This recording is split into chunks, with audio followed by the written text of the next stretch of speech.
Bonjour à vous les bâtisseurs de vie locale, une vidéo dans le cadre de notre programme Construire son programme de la vision à l'action, préparation des élections municipales 2026, mode d'emploi pour les candidats citoyens, une petite vidéo sur les imprévus du mandat.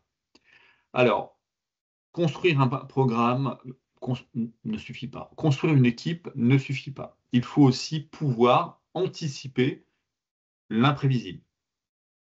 Ça paraît une oxymore, mais il faut ça. Un mandat ne se déroule jamais comme prévu, ce n'est pas un long fleuve tranquille. Le mandat précédent l'a bien démontré, entre la crise sanitaire dite du Covid-19, la flambée des coûts de l'énergie, l'inflation.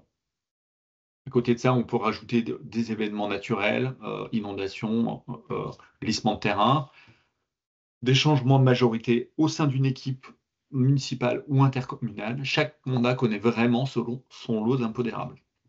Alors, ces imprévus du mandat, il faut les accepter et il faut s'adapter. Je l'ai dit, hein, lors du mandat précédent, nous avons eu 2 exemples vraiment flagrants, qui était l'exemple du Covid-19, où la vie, communale, a notamment été mise en pause, en suspens pendant presque 1 an et demi. Et puis, une fois la France totalement déconfinée et le Covid commençant à s'éloigner, les conséquences de la guerre en Ukraine, avec l'explosion des prix de l'énergie, notamment, gaz et électricité, qui ont impacté, les budgets des communes. Donc aucune commune n'était prête pour une telle déstabilisation de ses finances publiques, de ses services publics, d'où l'importance d'avoir un programme qui puisse être résilient, modulable, avec des marges de manœuvre financières et organisationnelles. Accepter l'imprévu, c'est d'abord et aussi s'autoriser à renoncer.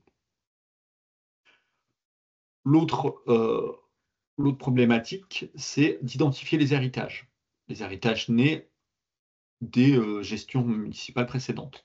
Ces héritages, que peuvent-ils être? Eh bien, un endettement important, une mauvaise situation de trésorerie, une capacité d'autofinancement relativement faible. Ça peut être aussi, sur un plan juridique, des engagements contractuels peu flexibles, notamment une délégation de service public, qui s'inscrivent dans le temps, des baux, des partenariats public-privé.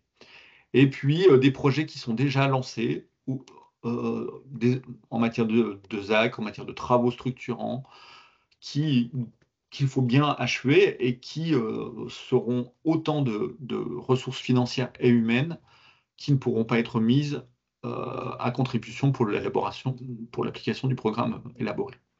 Enfin, il y a des dépendances institutionnelles dont il faut tenir compte, les décisions qui sont prises à l'échelle intercommunale en matière de PUI, par exemple, quand il existe, en matière de zone d'activité ou en matière de projets structurants.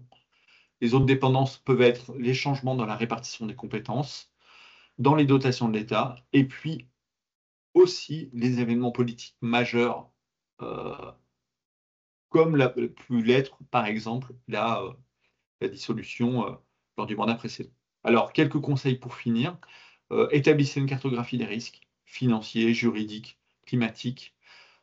N'hésitez pas à analyser systématiquement les budgets précédents, mais aussi les annexes en matière de dette, en matière d'engagement, en matière de provision. Définissez dans votre programme une capacité d'adaptation à travers un volet imprévu ou une réserve stratégique. Résignez-vous à un jour ne pas appliquer totalement votre programme. Voilà. Il faut faire face à l'incertitude avec lucidité, méthode et agilité. À très bientôt pour d'autres vidéos et bon courage.